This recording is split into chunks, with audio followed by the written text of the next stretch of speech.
कोणीही आणि कितीही घाई गडबडीत असणारे पण 5 मिनिटात करू शकतात बघा ही रेसिपी।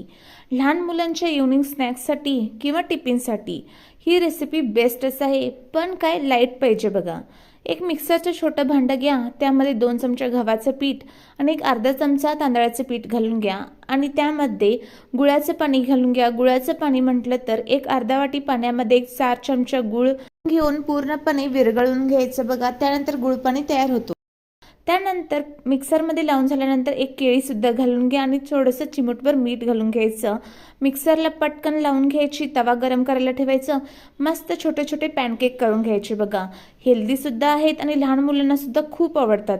हे पॅनकेक बघा लहान मुलांच्या टिफिनसाठी तेवढंच नाही तर 9 महिन्यावरील मुलांना सुद्धा करून देऊ शकता, आवडीने खातात बघा। गरमागरम पॅनकेकवर तूप घालून घ्या, पटकन खाऊन घ्या। चॅनलला सबस्क्राईब करा, लाईक करा, शेअर करायला अजिबात विसरू नका।